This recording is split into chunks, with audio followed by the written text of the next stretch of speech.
Death Stranding is still one of my favorite games from Hideo Kojima. I sometimes can't pinpoint why, but it's probably because it's really weird and allows me to fulfill my dream of delivering packages while scary monsters hunt me all over. That being said, the first game's ending brought tears to my eyes, and to this day, I still don't know why. It's probably because nothing makes me cry more than hope, but unfortunately, not everyone gets Death Stranding. And this brings us to today. Firstly, let's look at GameSpot's review for the game, which is getting rightfully torn apart, as you're seeing on screen here. They gave Death Stranding 2 a 7 out of 10. Amidst the problems, as you can see, there it is, questionable tropes about women. Oh boy, here we go, fellas. So, what did GameSpot say about Kojima and his questionable tropes about women? Well, let's read that paragraph now. It says, this obsession with honoring past legacy also carries the baggage of some of the series' worst tropes, particularly around the portrayal of women, which the first game was also guilty of. While I can't speak with authority about some of the sequel's plot lines, including one involving a phenomenon around childbirth, some scenes cause an exhausting deja vu. There's an unskippable photography minigame featuring 3 women posing in front of the camera, as well as a central character who often takes her shoes off as crew members make a running commentary about this habit. The camera pans during cutscenes aren't as excessive as, say, the treatment around Quiet in Metal Gear Solid 5 The Phantom Pain, but it all feels unnecessary. And since you're witnessing photorealistic depictions of real-life actors, it can slip into being a bit weird. Firstly, all I want to say is, first time, hey? You ever played a Kojima game before, I'm guessing? Because the man is a gooner with a professional budget, in case you don't know. This guy literally collects attractive women to work with in his games like they're infinity stones. I really wouldn't be surprised if Kojima works as like a shoe salesman between games, not for the money by the way, but for the love of the game. He's kind of like the Quentin Tarantino of video games, and I wouldn't be surprised if at some point he makes a game where an attractive woman shoves her entire foot in his mouth at some point. Is it weird? I mean, yeah, people got things they like. Listen, alright, a nice pair of feet ain't a bad thing either. I'm not saying I'm quite Tarantino levels of obsessed here, but a nice pedicure-manicure combo does something to a man like me, I have to admit. That being said, complaining that Kojima is an absolute freak is like accusing a fish of needing water to survive. It's a part of who he is. But let's also be real that it's that same weirdness that Kojima is known for is why people also want to play his games too. One look at Death Stranding, especially either game by the way, doesn't really matter, and you can tell only something like this could come from the mind of a guy who lives and breathes that sort of weirdness. You got bad guys wielding deadly guitars that shoot lightning and big monsters with hands for faces, and plenty of attractive women doing weird things, but getting upset that Death Stranding is full of weird stuff is kind of redundant. It's like complaining that a Resident Evil game is too gory or bloody. Like, you do know what you signed up for, right? This isn't exactly Care Bears. It's a game where you play a guy who can't die, who uses babies to echolocate dead people, and he delivers stuff to people like weapons and even pizza at times. There's also the point that this reviewer clearly doesn't seem to understand, which is that Death Stranding 2 is very obviously made by a team of Japanese people specifically. And the Japanese have a very different outlook when it comes to things like sexuality, or in this very specific case, women. And trying to overlay and push your so-called progressive Western ideals upon someone like Kojima, it's not going to work. This GameSpot writer being appalled that women aren't treated as body types or being called birthing persons just shows how out of touch these journalists just continue to be, especially comparing how Kojima did characters like Quiet in Metal Gear Solid 5. There, at least, I mean, the guy gooned so close to the sun, he came up with the idea to make a woman in a bikini look that way because she breathes through her skin. I know what you are, Kojima. I'm not, making fun of you, but I know what kind of man you are. But anyway, the journalist did try to give Kojima crap about that, saying he was objectifying women, but again, this just falls on deaf ears. Because the gooner doesn't care what the offended thinks after all, because gooning to someone like Kojima is like flying to an eagle. It's natural. To try to replace it would only cripple them. It's not like Kojima hasn't stopped there either. Remember Eva in Metal Gear Solid 3, who unzips her suit to show her, boobs off and all of that? Even then, journalists got mad about it, saying, oh, why does she have to do that? She's trying to seduce Snake, you dummies. Also, it's a biblical reference. Don't you get it? Eve, seducing the snake instead of the other way around? Come on, man. It's not hard to understand. The point is that I do think we're reaching a point where these media types have completely lost the plot when it comes to what they expect games to be these days. And placing your cultural biases onto someone else who grew up and was shaped by a completely different set of rules and traditions is pointless. If you ask me, Death Stranding 2 is what the industry desperately needs right now. Too many AAA games played far too safe. It's the same old stuff over and over. My god, we're getting a sequel to Black Ops 6 this year already. Black Ops 7, guys. Call of Duty is becoming Final Fantasy with its numbered installments now. And yeah, Death Stranding is absolutely bizarre, but GameSpot's review even complains that the game is too weird and not normal enough. They said Hideo Kojima, head of the studio, has said in interviews that he wants the sequel to be divisive to avoid falling into the entertainment category of being easy to chew, easy to digest. Despite that intention, Death Stranding 2 tries to be amicable to players who might have had difficulties with the learning curve of the first game, both in terms of lore exposition and gameplay standpoints. Your problem with Kojima is that 1, he goons too close to the sun, which to someone who's played all of his games, that's nothing new to me. Secondly, you call it a negative that Death Stranding 2 is weird and obtuse. Guys, this reviewer has lost their composure. I think Western game reviewers need to realize when it comes to the acclaimed auteur types, they are called that because of their eccentric styles. This would be like complaining that Wes Anderson's movies all have a similar weird style to them all, when that's exactly why you go out of your way to watch his movies. It's because they're weird and unapologetically Wes Anderson. It's the same with Tarantino. Actually, he once said that he found it stupid that critics would complain that his movies were too violent. And he compared his movies to that of the band Metallica, where you don't go to a Metallica concert and tell them to turn the music volume down. You have to realize that when you buy into these niche experiences from these individuals, that you should expect those experiences to be uniquely them in every single way. So complaining that Kojima's games are sexist or weird or obtuse is kind of pointless, because all of his games are full of weird depictions of women all the time. And even weird stuff like dudes who can shoot bees, or other guys who can walk around while they're on fire. Or I guess in Death Stranding's case, some guys who have tentacles for tongues for some reason. If you want your milquetoast experience that doesn't challenge you and just reaffirms your biases and placates your clearly rigid viewpoint of the world, there's plenty of slop that will do just that for you, but not everyone is willing to fill their bellies with that slop like this reviewer seems to want. Some people want that perfectly cooked steak with that unique sauce on the side, and that's okay. But trying to shame and unfortunately score Death Stranding 2 lower to tank its Metacritic score because you're an offended NPC is not a good look. That being said, thankfully, Death Stranding 2 is still sitting, as of this video coming out anyways, at a 90 on Metacritic, making it one of the highest rated games of the year. It beat the original score, which sat at an 82. This same GameSpot review even complains that Kojima has too many nods or fan service moments to his other franchise, Metal Gear Solid. And again, I have to ask, how did this review even get past the editors at GameSpot before they published it? Because this entire thing reads like a first-time kid who started a blog on Tumblr who wanted to write a review than a professional who, does this for a living. Because every game, movie, anything that is made by someone who's known for something will have things that reference their past works. Like, for example, every game that Kojima makes that he directs pretty much has Yoji Shinkawa working on it as the lead art designer. Because one look at, say, Metal Gear Solid is seen here, or Zone of the Enders, or Death Stranding now. You can tell that it's Yoji's work, but equally you can tell that it's going to be a Kojima production.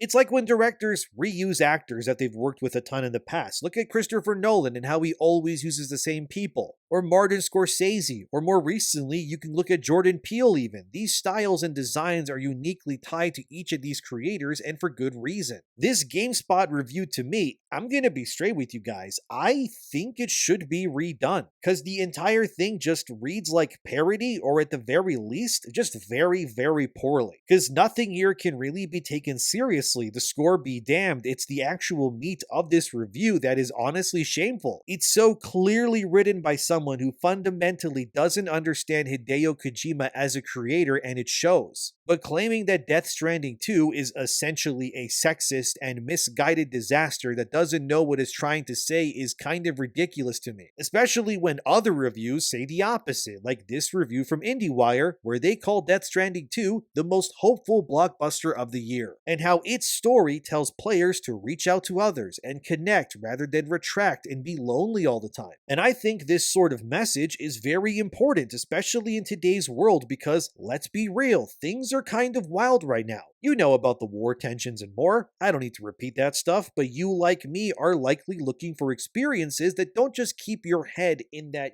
darkness, but instead uplifts you into the searing euphoria of positivity instead, and that's what Death Stranding 2 is ultimately trying to do. Sure, its tagline is "we should not have connected," but I get the feeling that the ultimate goal of not just this game, but really the franchise as a whole, is to convey to players in a time where isolation and self-inflicted agony are so high among people that what we really need more than our phones, our social media accounts, and whatever else is simply one another. That being in the presence of those you care about is worth more than all the money in the world, and I think that's kind of beautiful, Why shouldn't we celebrate that? Isn't that what life's really all about? I'm not gonna lie, I should practice what I preach sometimes. I do find myself oftentimes self-isolating due to my own thoughts keeping me away from others. I'm guilty of that, I'm human, I know. But I can't lie, when I do leave the comfort of my home and go outside and I walk my dogs or something else and I meet people and connect with them, even if it's brief, there's a spark there. There's something beautiful that happens when you allow yourself to just be human, even if it's only for a few moments per day. But the point is to try, to keep moving, realizing that there's really no way to go back, and that maybe what we need more than ever is just a little more hope in our lives. Sure, this is all being conveyed from a game made from the mind of a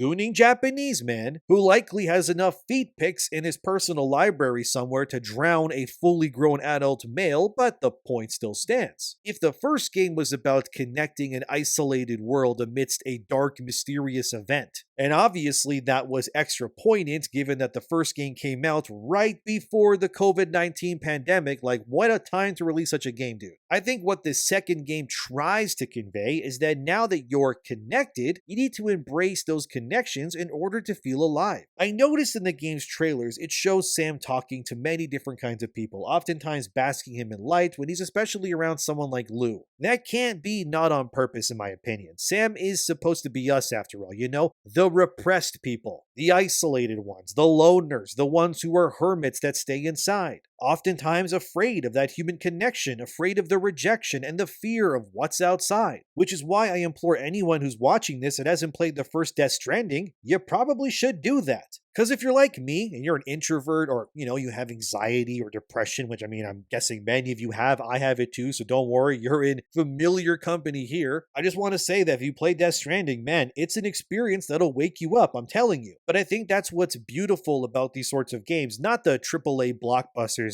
but just games made by people, with a really unique voice. Because art can be anything, but when something is made like this, I think people should experience it because let's be real. Who else is going to give you a game about playing an introverted Norman Reedus delivering packages across landscapes while supernatural creatures hunt you and weird eccentric side characters accompany you? Probably not a lot of other examples, really. And like I said, games like Death Stranding are unique because when the rest of the industry is so hellbent on delivering you a game but then coaxing you into battle passes and more, Death Stranding 1 and even 2 are just, feature complete experiences. And I wish we had more weird games made with this level of budget, if I'm being honest. Gaming, especially the whole AAA space, can often feel very samey. And Death Stranding 2, anyways to me, I guess it seems to be the shot in the arm that we kind of need right now. But before I go, the other big criticism I saw of Death Stranding 2 was that the game is allegedly much easier than the first. IGN India's review of the game had quite a bit to say about it. As you can see here, they talk on how the game is very easy to deal with. I mean, like the enemies and stuff, and the only real thing in their way was the weather at times. But besides that, and maybe having to deliver certain packages at night because they're heat sensitive, most missions can be done without having to carefully consider what to do next. This may be a negative to some, but difficulty options can of course sway this either way. I think, personally, if any decision is made in a game that ends up making it more fun, then that decision is a worthy change in my opinion. Because, at least for me anyways, fun is the most important thing when playing a video game. Otherwise, why are you playing it to begin with?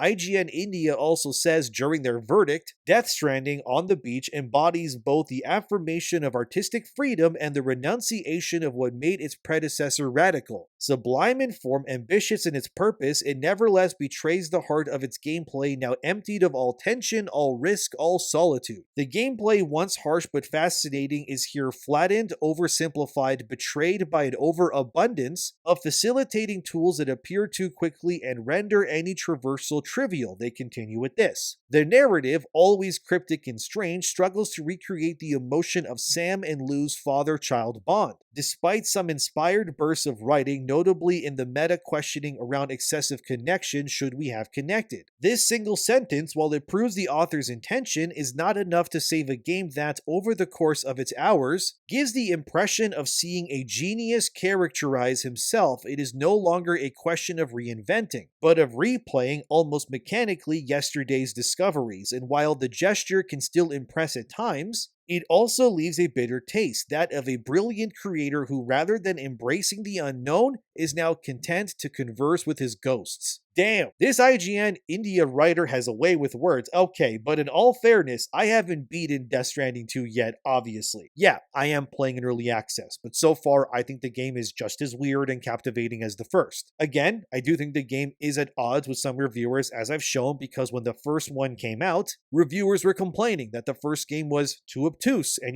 weird to play. Only for now, with the sequel fixing those issues, now these same reviewers are complaining that the game is too easy and no longer obtuse. So it's pretty much impossible to make everyone happy. That being said, calling Death Stranding 2 sexist or misogynistic or a disaster are just keywords that make every Kojima's fans, ears just perk up. Because this just means that the game will deliver that very weird and one-of-a-kind experience that Kojima is known for better and for worse. And personally, I think we need more original games that push the envelope in some form in order for the games industry to just keep evolving. We can't survive off tired rehashes of the same things over and over. Another Call of Duty, another Assassin's Creed, more Fortnite skin bundles. I really hope games like this and more win all the awards and also become financial successes to hopefully spearhead the movement of creativity within video games towards something new and exciting. I'm not saying that every new game needs the budget of a Death Stranding, but it's no wonder why so many publishers right now are looking to these smaller, weirder, and dare I say cheaper games to plug their content release schedules right now.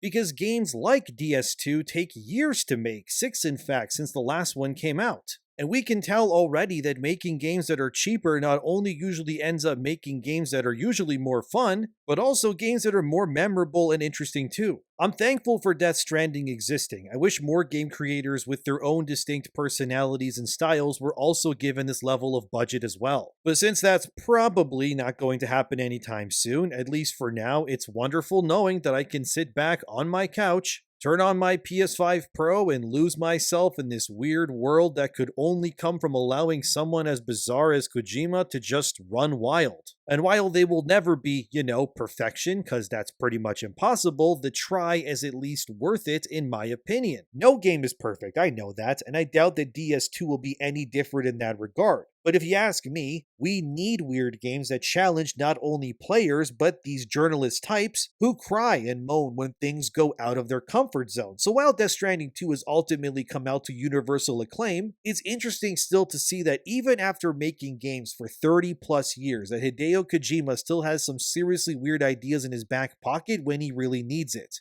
And if this ends up being the end of Death Stranding as a franchise, I think it's better to end while you're at the top than slowly fade away if you ask me. But what do you think about all of this? Is Kojima's depiction of women outdated or not? What about making more positive games about hope? Is that what we need? Let me know in the comments. Thank you for watching, subscribe, and I'll see you next time.